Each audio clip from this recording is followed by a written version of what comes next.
motivation.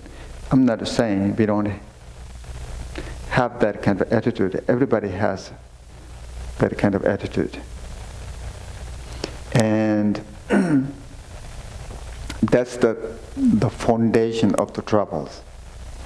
And also, its mind is very narrow-minded, just only thinking about self and related to the self. And this object of this kind of attitude, mind, is just one person. Maybe, yeah, if bottom line, if you look at it, then one person's just self-motivated. And also, it's not skillfully doing good job. Makes more troubles, narrow-minded, and all mental affect emotions based on that kind of attitude from Dharma point of view. And on the other hand, is there a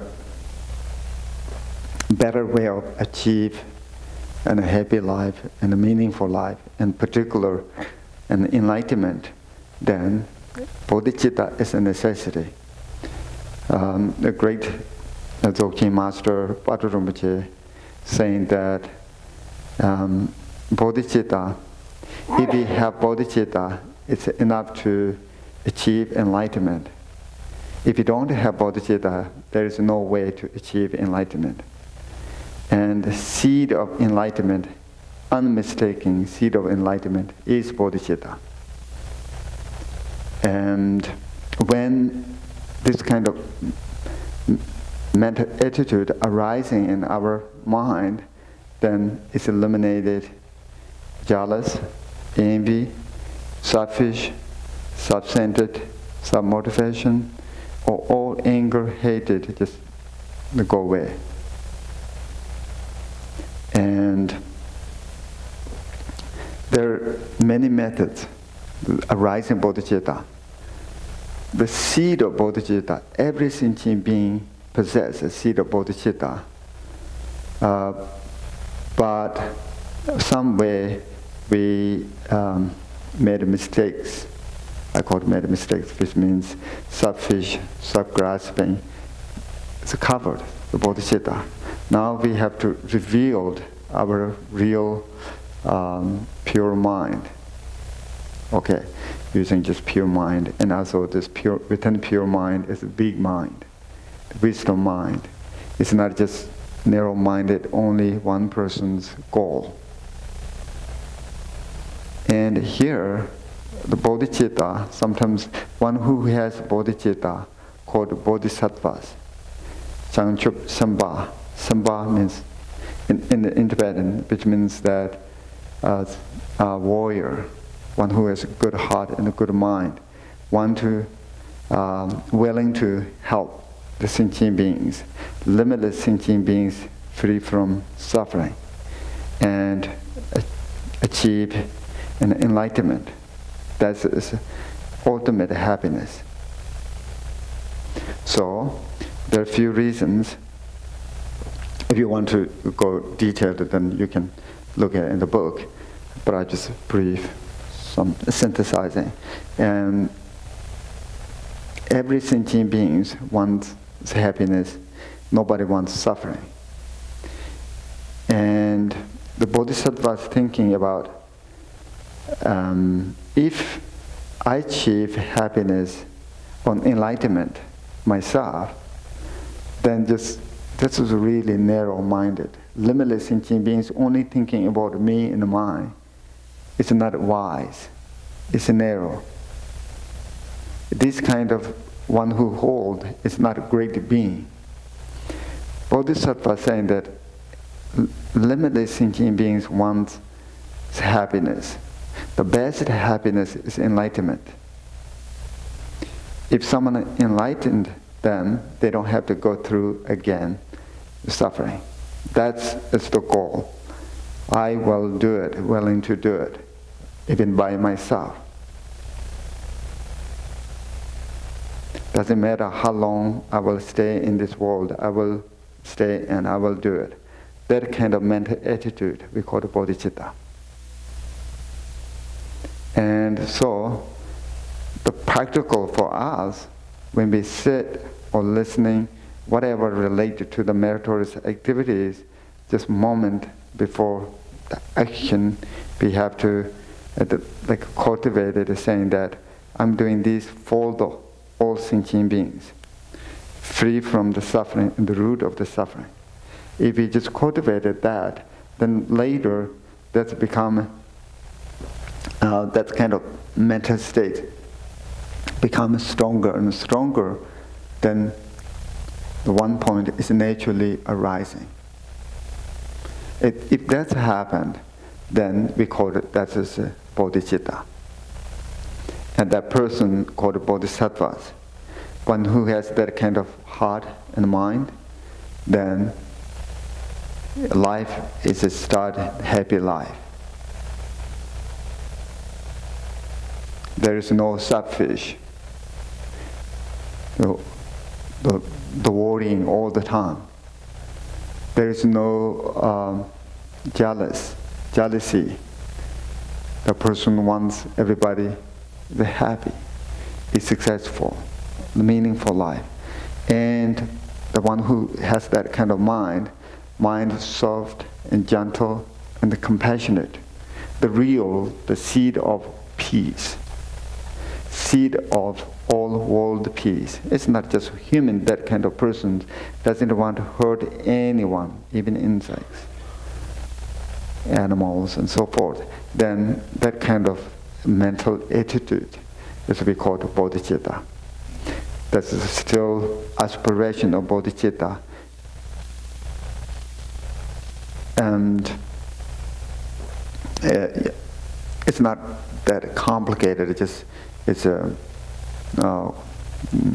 We have to have cultivating that kind of mind. That it's a little bit harder to application of bodhicitta. That means that just not only making aspiration, we have to work with it. Generosity practice, discipline practice, exertion practice, joyful exertion practice, and meditation, and patience practice, and prajna. This is related to all 6 parameters.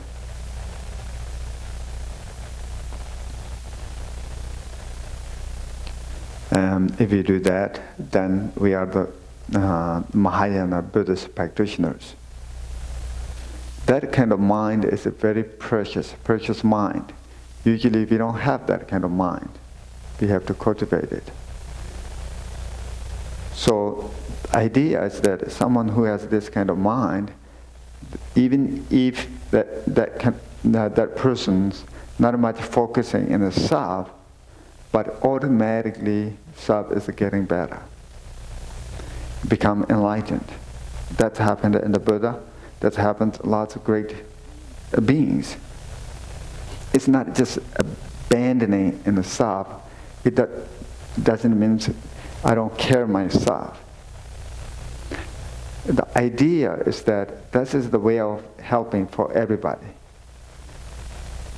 One who has the bodhicitta, their life is much easier and happier. And that life is more meaningful, more helpful for others. And then that's back to self, is getting better. Okay. That's the bodhicitta. Yeah, please.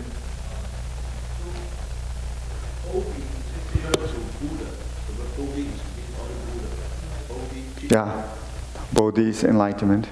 Yeah, but the root is same. Okay. I think it's the same word, right? Buddha and Bodhi. Bodhicitta means the Buddha's mind. Yeah. And then you say cultivating the bodhicitta. So actually, bodhicitta is within us. We just have to recognize it. So, but still, we have to cultivate, to work, to have bodhicitta. But it's actually born with us. Everyone has that. Right? Everybody has the bodhicitta already. what we have the Buddha nature. Buddha nature is the bodhicitta also, right? I think a little bit different here. Bodhicitta is more related to the mental state that we have to cultivate it. We do have a seed of Buddha nature, but every sentient being has Buddha nature. If the subfish, the person has a Buddha nature, and any horrible being has Buddha nature, it doesn't mean that that person has bodhicitta. Bodhicitta, practical way if you're doing this, is that when you just listening Dharma teachings or meditating and whatever you are doing, the motivation is we have to just few minutes to think about it, you know. Or I'm sitting here meditating for 10 minutes for all sentient beings. Or even if you eat the food, this is a Mahayana's path. A Mahayana path has lots of method.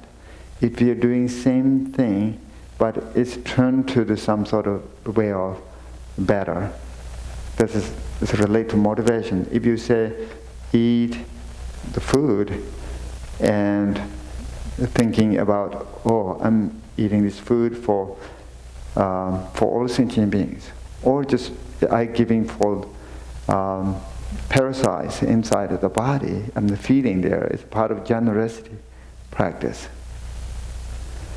And this is how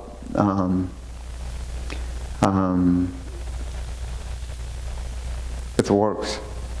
Different way of doing it. Doing exactly the same thing, but motivation, purpose is different. If you just like eating food, if you just nothing think about it, just eat. Or I'm eating this for something. It's different. Yeah, you are sitting for something. It's different.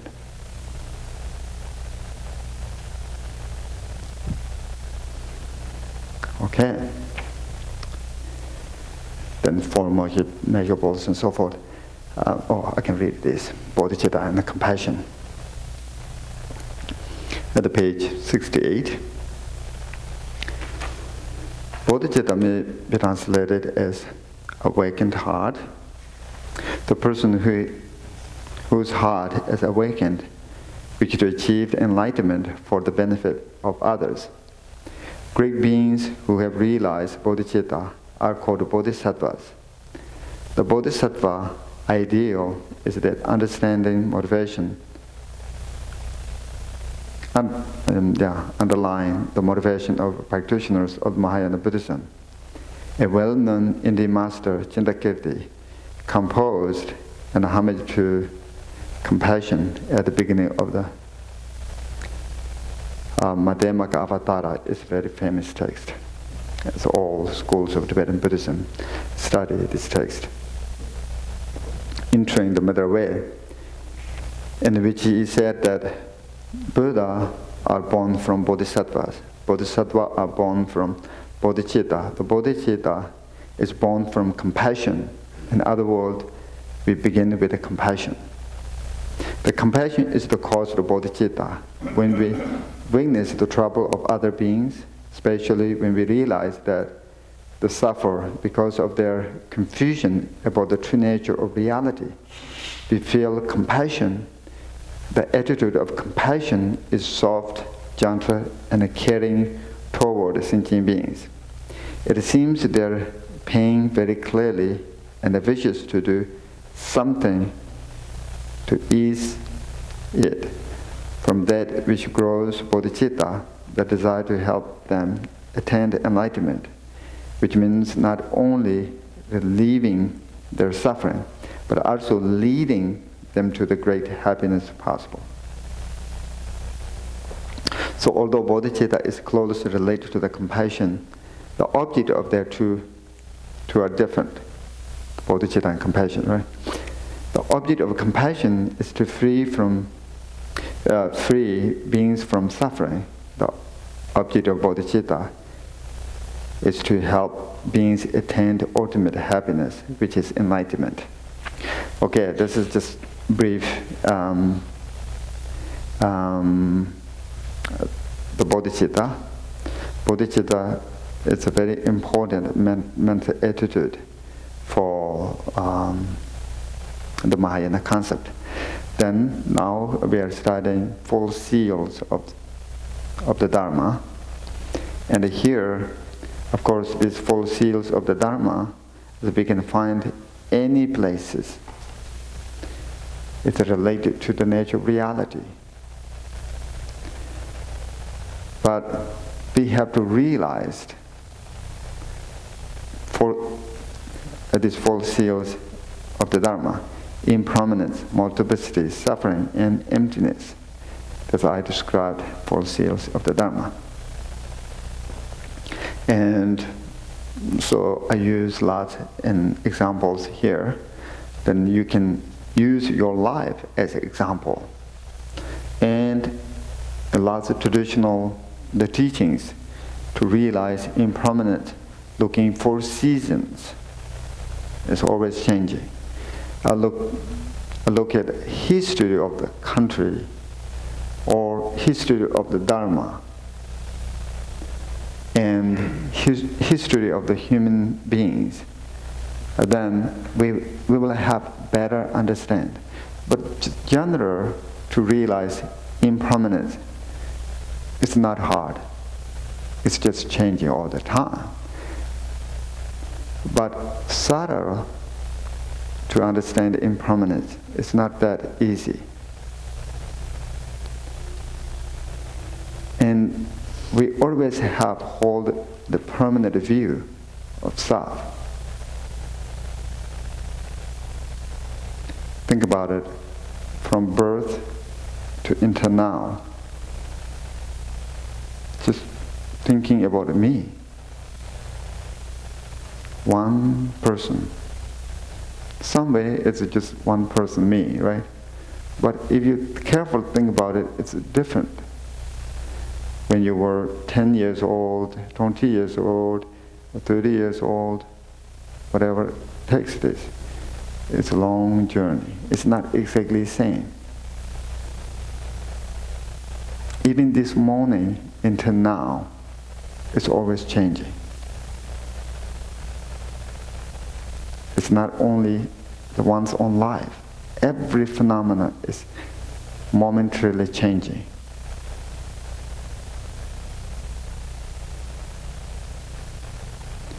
We don't see it's changing, but one who has a subtle mind, even I think these days science and the modern technology can detect it, but in the past, the great beings, Aya Bodhisattvas, their mind is not disturbed, and within their mind, very clearly, they see it, momentarily moving.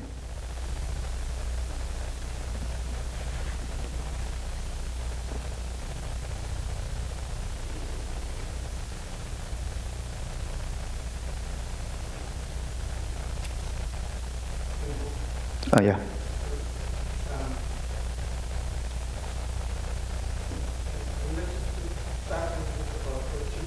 Okay, sure. A question that sometimes I think a lot that bothers me a little bit with this. With bodhicitta, of course, we can increase our practice, and comes a moment that we understand and we are open heart, open heart to everybody. But how can we really practically, in real life, can we help others? Because we can pray and we can make the prayers in the morning, but sometimes we deal with people that is very negative. And they're not only, they are not Buddhist or they are not Dharma, but they are even probably atheist or Catholic or whatever. But there's some negative people. And you really want to, you want to help that. Not only one, but let's say, how we can with that? I mean, I'm not saying only strangers, because If we find strangers, we just wish them well, or we don't deal with them. But when we encounter even family members, which are very negative, how can we really help them? Because you want them to really be happy. But these people is negative, they always, how can we do that? Without pushing, because when you push, there are more people that get more distance. Distance, yeah, sure. I'm not talking about the wife or just, I'm talking in general, because, my experience with relatives and other people is like, you can come with very open heart, but you know that they're very good heart, but always we crush with some walls. Well, how can we really, if we really want to help, how can we? Because it's easy to us just turn on the face and say, okay, I will pray for you, and that's all. Sure. And I think here, sometimes it's not that hard to cultivate a bodhicitta. And we are focusing, some few people have problems with one's own life. But like 99%, the population of human beings, it's not problems for you, even more than that. Then why not if we can cultivate it, bodhicitta for them? Or, one reason that. Others, we are talking about limitless sentient beings. That's only we can do through the mental, to cultivate it, that kind of attitude. Nobody has ability, like humans, nobody has ability to actual help limitless sentient beings, except the mental, visualizations, motivations. Motivation, we can do it. If we can do it, motivation, if thoughts, resolution, it's very hard to actual work with it. But first we have to train that kind of mind, mental attitude, then the actual work, it makes sense. For example, when I go to some places, I just give the homeless people like a few dollars. It's part of, bodhisattva's activities. We are not bodhisattva. Bodhisattva is that one who has bodhicitta naturally arising. It's not just cultivating, naturally arising. And that kind of being we call the bodhisattvas. But we can do it, some performing bodhisattva's activities.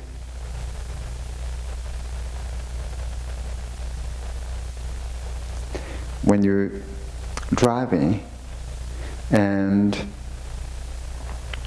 the sea or cross the road or bridge, just wish how many people go through this every day, which they're well.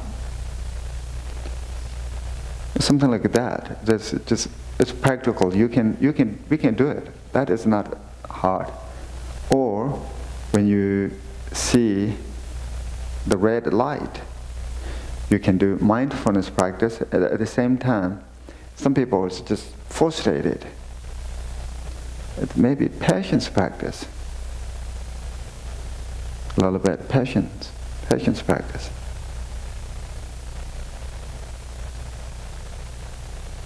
And those is the things that we have to work. And lots of family members makes troubles. That's also, I think, as Dharma practitioners, we have to work those complicated. Sometimes that is that you are really strengthening. It's testing. If you just avoid these, it's not skillfully doing it.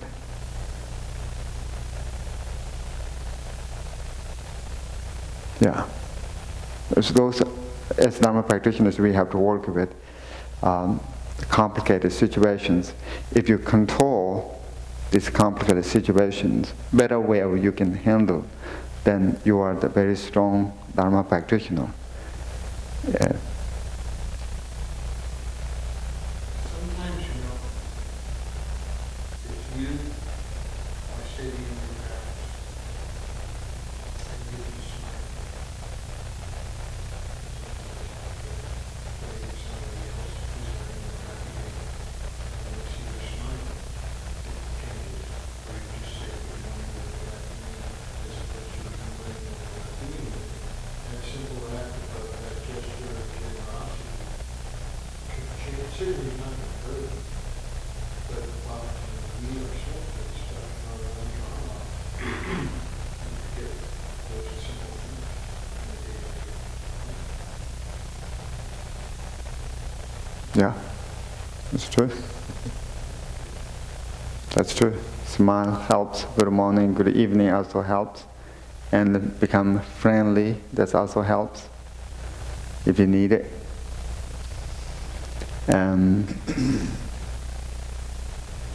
Yeah, sometimes you just sit and have very nice conversation.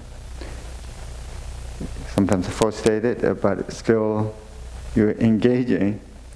So it's it's strengthening too. That's I do a lot. Spend hours. And yeah, I think it works. It works. And yeah, this is a bodhicitta. Impermanence. Sometimes impermanence is very, very helpful. And if you have very rough day, but the goodness is that impermanence is going to change and not stay there all the time. And also when you have a good something, doing well, don't be arrogant, and also it's not always stay there. It's some sort of training for us, impermanence. Okay. Yeah, teachers. And something, the impermanence actually is like the stock exchange. The fortune and then the disasters, the good and the bad is come together. Good and bad, bad and good. So that's, you know, life is like that. Yeah, life is not always good, the bad, good. But what we have to know is that life is not just one way. It's always changing. The best way, we have to go with it, not stuck. Lots of people are just fighting in the past. And holding on, and even the wars, it's big things, they're stuck in the past, something, you know. In the individual's life is similar, they're stuck in the past. And the family problems, sometimes if you are outside of this situation, then small things, it's like balls move. It's a mixed argument. You know, someone's here, the other's here. It's silly, but this is not only here. The back, there are some things happening. And so, if you know really impermanent, then we can learn something. It's not made by Buddha and anybody. It is reality. Okay. How do you think about the fate chart? You know, like in Chinese, they also have to write your whole life, day by day, luck, you know, and the fate. I mean, the luckiness, the bad thing. I mean, using your birthday, you know, the birthday and time, and they have the astrology can count your whole life everything in your life. When you die, when you get married, I mean, it's all those. Oh, prediction? I mean, divination, and actually they have a very good system, although Tibet they also have those fate or your life chart, you know. So that may be a good reference to know about your fate, you know. It's a secret of your karmic pattern. Faith? Yeah, your fate. Fate. Destiny. I mean, about your own life. I mean, from the birthday in count. I mean, when you die, how much money you have, how many wives you have, how many children you have, when they die, all that. You don't know that? I mean, you have that, but you know. But if you think people are making money to charge you, it's not as accurate, you know. But there in a computer, there are actually some charts already, you know, amazing. Just by yourself can tell all your family partners' fate from time to time. Sure. Now reading about that, is it okay to use it? I mean, in Tibet Buddhism, it's allowed to use it, but in the Mahayana, I mean, Buddha discourage the Buddhists to do that, you know, somehow.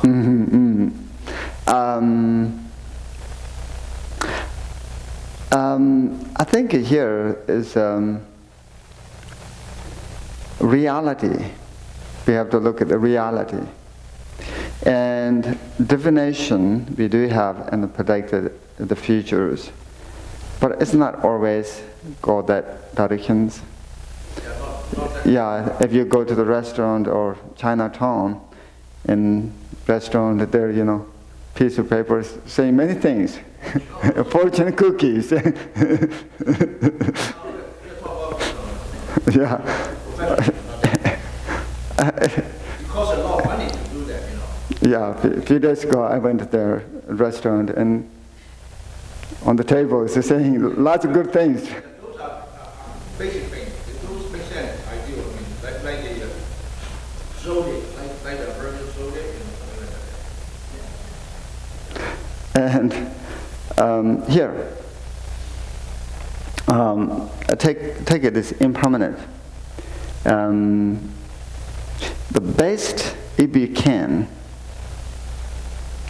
then what we possess, things, we have to very carefully use it in this lifetime.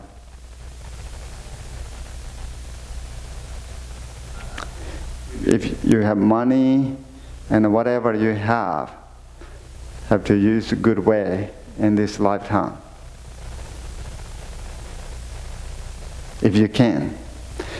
Many people, we have patterns saying that just saving, work very hard and saving. When we need it, then I will use it. When we need it, then I will use it. A lot of times that's make mistakes. And this debt comes suddenly, we don't know, and then all our work is gone. Those we have to learn if you can. And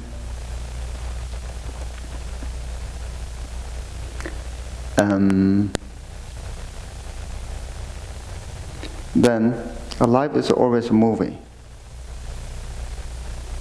Even 10 minutes, if you think about it, it's just change all the time.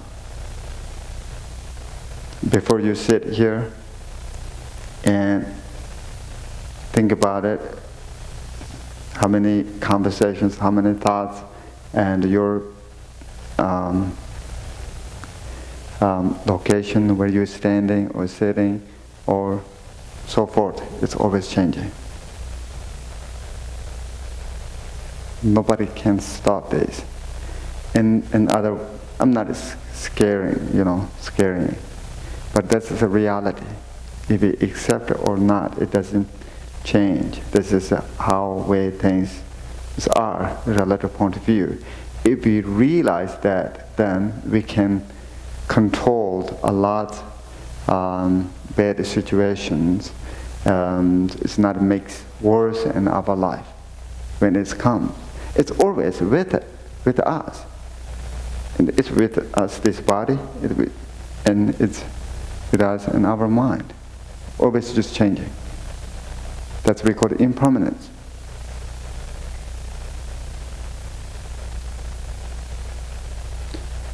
One's own wealth is changing, health is changing, and aging is changing. Everything. House, car, everything what we have is changing.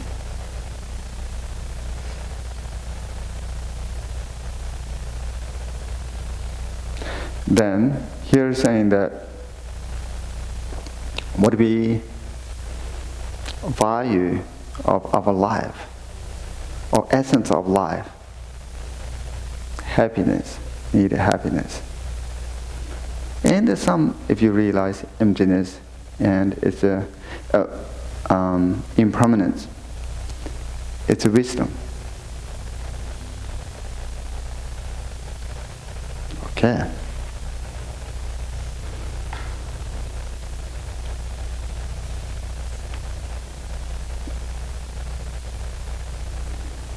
And I share, my teacher passed away. And permanent is a very interesting. If you just consider your friend or family members, if you don't see it, then when you see last time, that when you think about that person, you're just thinking about this image of the last what you saw. It does make sense? Okay. And if you went to some places, example, and you saw that land, and you never see 10 years again. If this change, whole area has changed, but your mind is not changed. Still you are holding that last time, what you saw.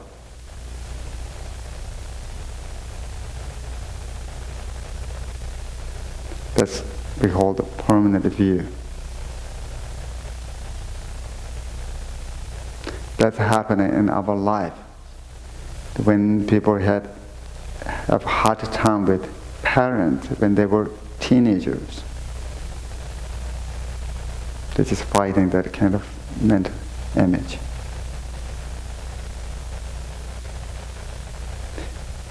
And here we are looking the reality. What is the reality now? It's changed a lot. Then to recognize, just go with it. Even if we don't want to go with it, but we don't have power to control. The best way is go with it and accept, go with it. That's just the way of resolving problems.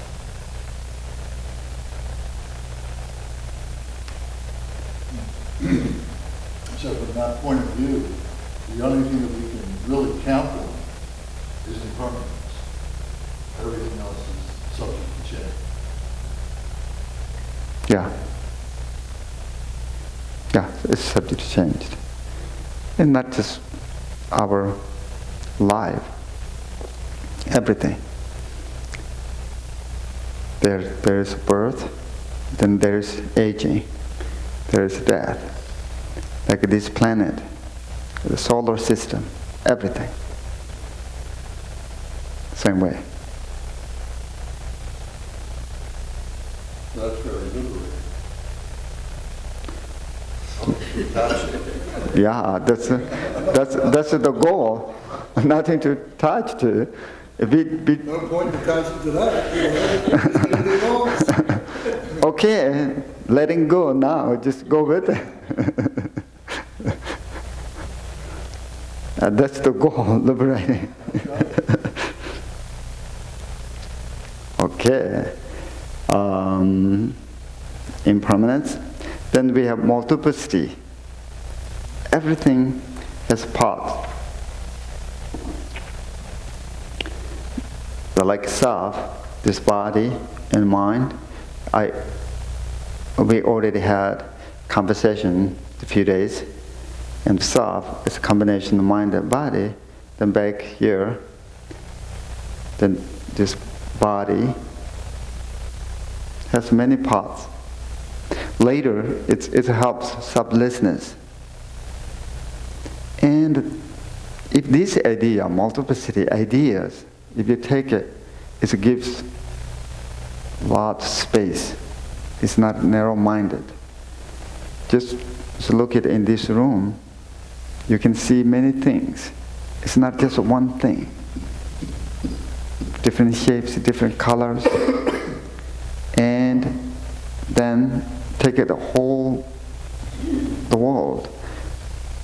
Different beings exist. Animals, humans, and different languages, different faith, different cultures, various things you can see. It's not just contradict, it's some sort of an ornament of the world.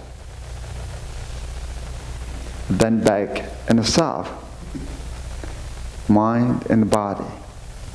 It's not just only one thing in the body. You have lots things involved. Arms, legs, skins, and so forth. So in that way, you can learn multiplicity.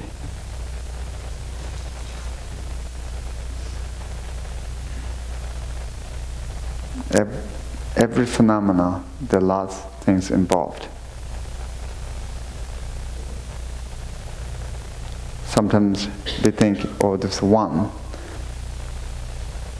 It's not just only one. There are many things involved. Here, just five skandhas. Form include all material things, that elements of the physical body, and the sense organs, and any objects that can be contacted by the sense organs. Feeling is the way of reacting to things. You perceive with your senses, generally it's feeling. By feeling, there are three categories, right? Feeling of happiness or pleasure, if you perceive the things as pleasant, unpleasant, or neutral. Then perception is recognizing the features and the object, shape and colors, etc., giving it a name, informing concept of view and opinions about the mental formation, all the types of thoughts and emotions, divided into the 10 neutral, 11 virtues, 26 non-virtuous mental factors, plus 4 verbal motivations, briefly, virtuous states lead to happiness, while non-virtuous states lead to suffering. This is in Abhidharma describing the mental states. The consciousness includes 8 types of awareness, 6 sense consciousnesses, 5 sense, such as eye consciousness, so forth. So then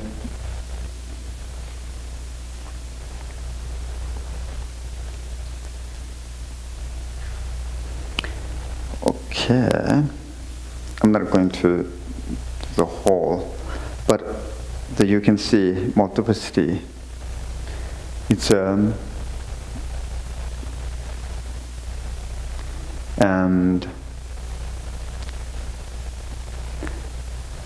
this is the idea of sublessness. If you think about it in self, then it's their body, or it's mind, or this. If you think of mind, then even in 1 minute, there are lots of thoughts happening. There are multiplicity thoughts. It's not just one thing. If you look at when you go to the grocery store or something, you have lots of opinions, things.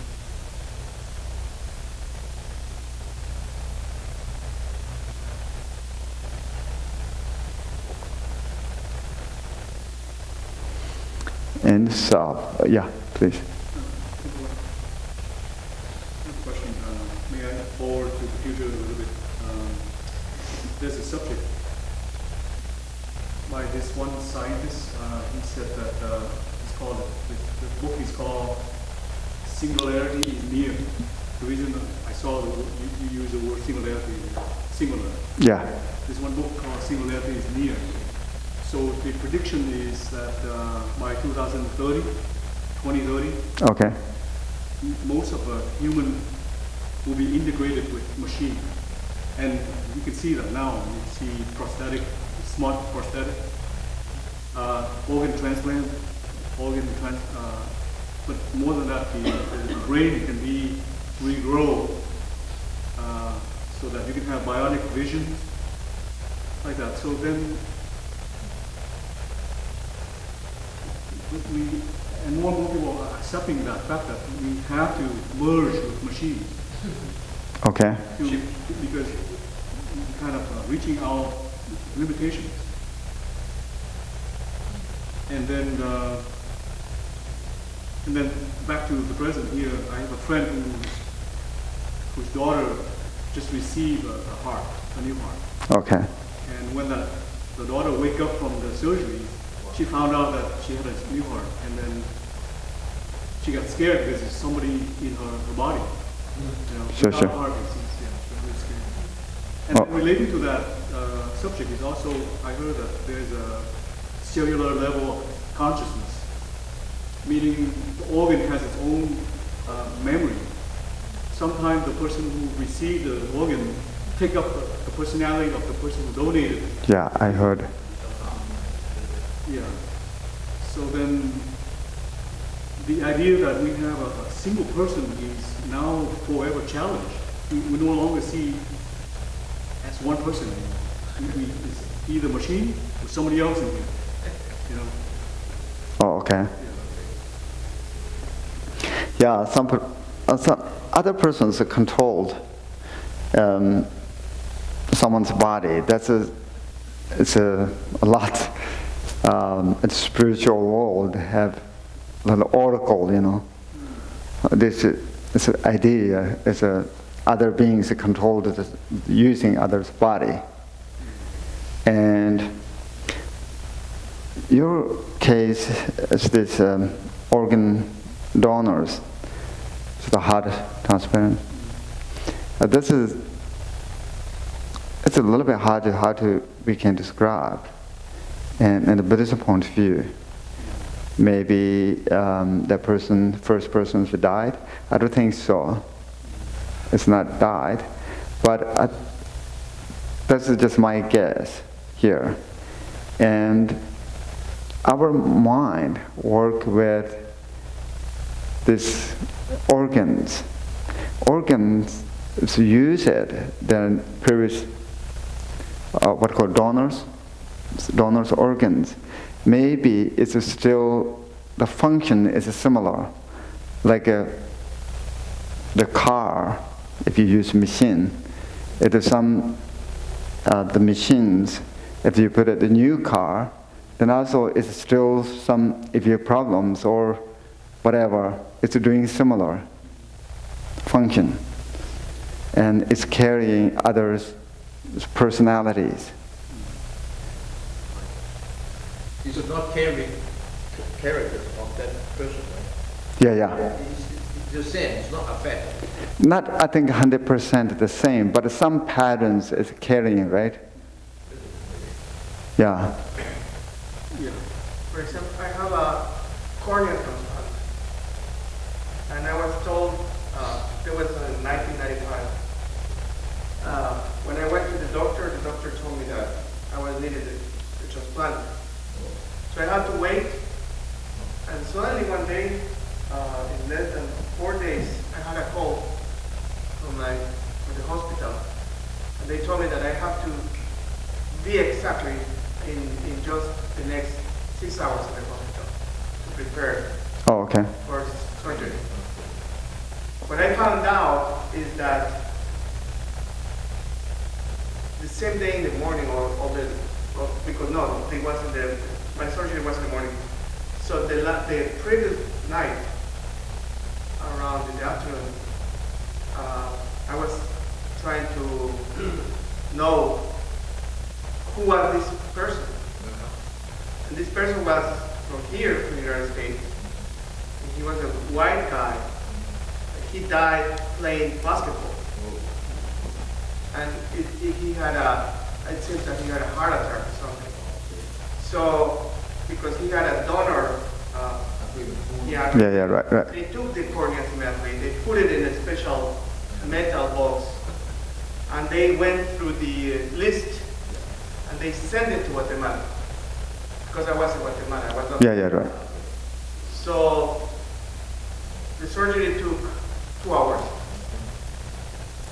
So when I wake up, well, I wasn't aware, but I mean. Sure. And then the process to the recovery was like 2 months, and I had to wait that the cornea was not going to be rejected. But in that sense, I never occurs to me again that I have someone else, an organ from someone else. For me, it's my eyes, and it's part of me now. So no, but my point is that if everything is impermanent and this is only flesh, why I'm going to be bothered for others organs in my body when the principal and the main thing is the mind? In that case, what Hao is saying, that probably what worries me more, I'm not concerned about receiving organs from everybody else, because at the end we unify. What more concerning for me is this machine thing. Because now I have a lot of friends, they're talking about intelligence. What is intelligence? Artificial intelligence, and this. This is more concern for me, because that means that the people they're putting more trust and confidence in the machines than their own feelings happen. I mean, consciousness, mind, feelings, good heart. This is more concerning. So where are we going? And what is going to be the future then of all these techniques, the mental technique? Because, as I said, for organs, I don't bother. If they change both kidneys or liver, okay. But with the machines, it's really concerning. So, do you have any different vision of your eyes? Yeah, well, it got better, but this is the other very interesting phenomenon.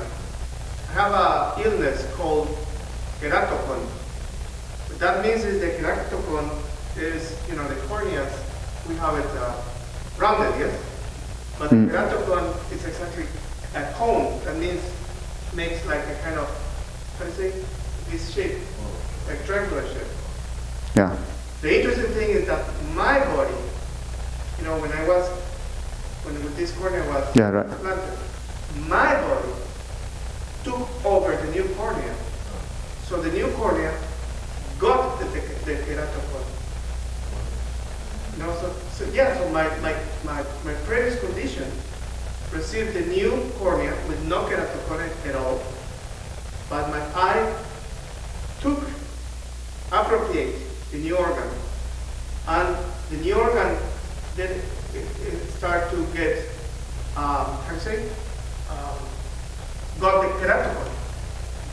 So the thing is that this is not nobody knows why these preconditions coming from. They don't know if it's genetical. They don't know anything. It's like a very hard astigmatism. So the light is completely, when I see the light, or for example, from this distance, I see everything, but I cannot see your face. Oh, wow. I cannot see, but... Yeah. So this is the problem. Yeah, sure. In terms of Dharma, my body appropriates something. I have no problem with that. As I said, the machine, just think about machines. This scares me a little bit. Oh, sure. This is interesting. Artificial intelligence. There's some they're saying that it's like a robot, right? but it's implanted in your brain. Right. Some people have impaired vision. The scientists can artificially induce, create nerve Right. like that. So then now it's challenging our notion of impermanence because everything is so like plug and play. You need this part, you plug new one in. They say that by the end of this century they can eliminate that. Okay, not easy. Yeah. Dead. You don't need to die. Eliminate die. Yeah. I see. I mean that's the same. Sure. If they can't die, that's I think. These are projections, these are scientific projections. Yeah, that they might happen. go like that. But they're doing it a lot in experience and research. No, I know they're doing it to some extent, but I think we have talked about interdependent where we already part of the machine. You're wearing glasses. You take your glasses out, you can't see. Right? You're driving a car. Your hand, your fingers are feeling it, you're driving it. Your teeth, how many implants you have, how many things. You're already dependent on that. Other things. So you're part and parcel of this samsaric universe. So then Nobody can talk about the subconscious and the consciousness, the permanent state, that nobody can really define that. Right. You may say these are scientific progressions and artificial intelligence. You can visualize, the Yamataka meditation and wear a helmet and do the whole practice, right? In the future, you don't have to have the physical Lama. You can just sit there and do all that. These are all So what I'm saying is that the idea of multiplicity will be clearer, or because of that, it challenged our notion of impermanence. Yeah, that's true. It's either way now. I think here, in the teachings describing some sort of limitless the power. That's one. The power of Buddha is limitless. Power of Buddha. Power of mantra is I think the terms incomprehensible. And the power of substance. This is related to the robots and other things. Power of substance is also incomprehensible. I think it's a lot of things is possible through using those technologies. But some, I think, teachers mentioned that robot has intelligence, but it doesn't have wisdom, which means that they can make something, doing something, but they don't know when they're going to use. If you use this, then it's in the future result, what's going to happen. It's good or bad. And probably that's it. It's for me, it makes sense. The human, we have wisdoms saying that if I do this, then maybe 100 years, or maybe something future, maybe it's helpful or harmful something. I think a robot and those artificial intelligence, they don't know this. They says, they don't have wisdom. This is this new way of distinguishing between humans and artificial intelligence. Yeah, I think it's very subtle because if you tend to think about it, when religion is saying you can press a button and say, invoke my compassion. And you just press a button in your body and invoke conscious compassion. Can a robot, can a machine do that? Well, they can program the compassion, though. They can. You're somebody, you're bionic, say you're half bionic. I think what my understanding is that there are certain virtues that are put across. You just cannot create bionically. It is an innate subconscious consciousness where when you talk about bodhicitta and compassion, well, it comes as a human being. Even in human being, there's so many degrees, right? Somebody who passes a slaughterhouse, this is way of life. If a Christian goes past a slaughterhouse, he or she is raised that God created animals for human consumption. Right? So he may pass the slaughterhouse, blood, and all this killing. And I'm not saying a Hindu or Buddhist is better, but if a Hindu or a Buddhist passes the slaughterhouse, he has this deep sense of this compassion, maybe deeper, because they believe in the karma and what the Buddha taught. Sure, but then think about how you get that value. That's inculcated into us. It's not inborn. It's not inborn. It comes through your belief, and that's something in the Right, but belief is all education. So therefore, it can be trained. They can program. Yeah, the program. They can all program all those experience, compassion, and hate, or they can all program that. The Buddhist program is a little more expensive.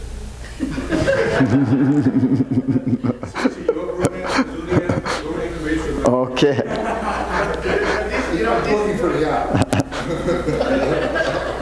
I think This discussion is very, I think it's very important, it's very, very interesting and very yeah, that's true. And I will say something about you were saying actually. For example, I'm taking my case as a very, very, very small case. When I've been fighting with my karate from almost 18 years now. So I heard that they were trying in Johns Hopkins, is where they could make some, I use contact lenses plus lenses, Wow. so I can see, and I have upgraded my glasses, so I will get it tomorrow. Wow. So the thing is that when I heard that they were researching to construct new corneas, like kind of from natural things, but of course bionic things, Yeah, they change the DNA. in order to put to the new patients. I am still waiting for that to occur. But again, what will happen? I'm going to say something very nonsense, completely. But I put it just sits in the table, like we were talking yesterday. What will happen? Let's say that I get a new heart, machine heart, because it happens now, liver or whatever. But what will happen if someone has this kind of, for an accident, or for any kind of reason, had a vegetable situation where his brain or her brain cannot function. And the scientists come with a new device that makes the brain to function normal again. What will happen with them, again, remember when I thought, what will happen with the brain function then? Are we still going to have consciousness? Are we going to have still that kind of choice to use our brain? Because it's crazy, but it's near. We're close to Right, that. but it also goes to the conversation we had yesterday, is the brain and the mind. Yeah, but still, because they're close to do that. This is another way of looking. I think conscious. If the human, if they put it to some organs, it's already as human, right? If they put a brain or they put it eyes or heart, but still it's a human. I think we can say human has a conscious function. It's just using similar the organs. But sometimes we have eyes, organs, eye faculties, ear faculties. Sometimes we lose conscious, eye conscious and the ear conscious. But if you put the machine eyes, I think a consciousness is a function similar using this machine as faculties. And I think it's similar if the person's brain and whatever still the similar functioning of their mind, the using as physical, the body. And also some teachings when they practice the mind focus and the object is moving or saying something. This mind has lots of abilities to do many things. And I think one monk, he's still alive in Tibet, sometimes he comes here, he has mantra power. That when he recites some mantras, as the focus and the object, and this object become heat. So think about it, those, it's not scientifically, it's very hard to detect it. He's not touching anything, there is no connections. But power of mantras and mind, they have lots of abilities to do it. Yeah, healing. And the subtle way of connection of phenomena is very hard. And also karma too. Subtlest karmic connections, functions, in the teaching said that only knowing by Buddha, even in bodhisattvas, they don't know it. The similar, it's a very hard, subtle, this substance, the function of reality. Take it like cell phones. I don't know how it's working. We don't see connection, you know. And you can hear exactly voice, they can send it photos, videos, you can print it, doing everything here. This is, yeah, wave, and how this, real, actual, this is going through some substance. Of course, they have the connections, definitely. You don't see it, but through. And yeah, subtle phenomena is fascinating. Okay, another phenomena, let's see. It's fascinating or boring. Seal of suffering. Suffering, yeah, for Noble Truths, right? Suffering.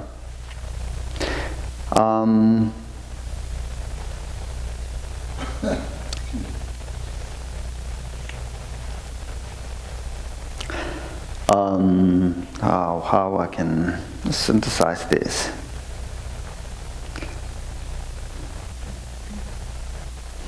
Okay, yeah, traditional sufferings related to the birth, old age, sickness, death. That's how described.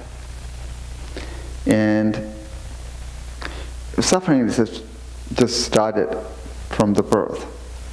In the mother's womb. We don't know it, but in the Dharma teachings, described very clearly, there are lots of troubles. There are lots of problems. And then taking real process of birth, it's not that simple. And then this is just reality, right? Reality. Life is not always happy, perfect. This body, this mind, particularly this body, which is called a karmic body, it's a result of our karma. If you just leave it, our body, it makes trouble for us. We have to take medicine. It's a sick body, really. Even healthy body, it's some sort of sick. If you just don't eat or don't drink, it makes problems. There's sometimes in the Vinaya, the teachings, the terms using the food, is a medicine. We have to take it. And as long as we have this corporeal body, it brings troubles. We have aging, and then death. The death is a part of our life. Birth is part of our life. Aging is part of our life. Those is just, we can't ignore. It is part of life. Everybody have to go through this process, even if we don't want, but the reality, that's just how everything goes. From the birth to death, every time we have breathing is a limit. Every time when we breathe, there's something losing. Every day, every moment is just close to end of the life. Count down every day. That's right. Yeah. And sometimes we don't know this. We are doing many things, but later, if you look it back, it's not much valuable, not much helpful. So that's related to the body. And then sickness. Think about it, sickness. But here is that just we have to recognize those things, right? First recognize, and then mind. These days, people more mental suffering than physical. A lot of mental sufferings, particularly modern human lives, psychological big problems. And those we have to acknowledge and recognize. Then there is a path we can end of the suffering.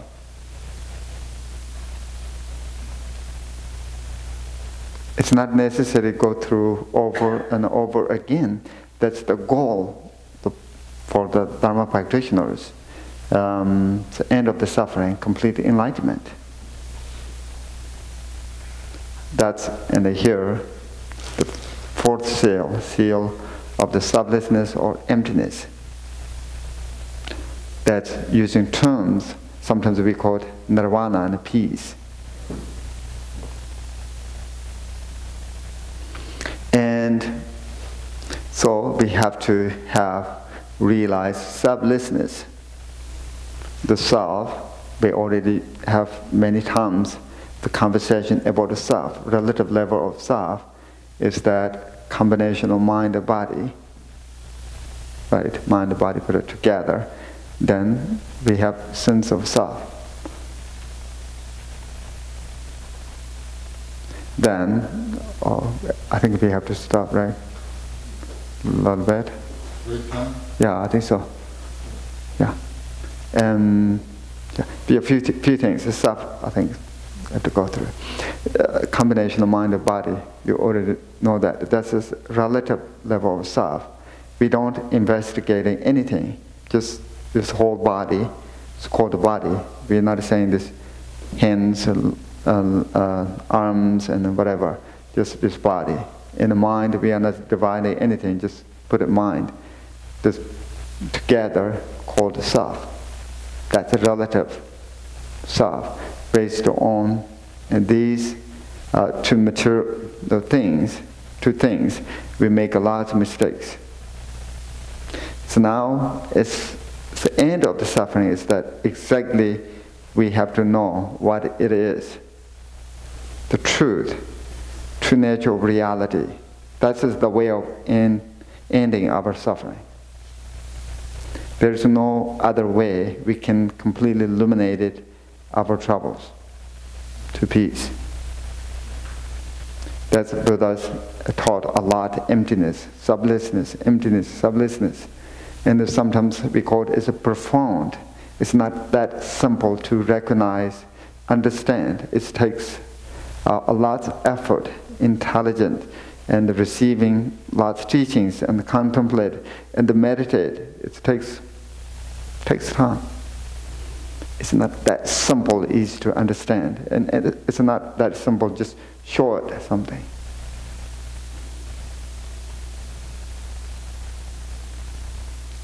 So, yeah, I think so. We can take a little bit break.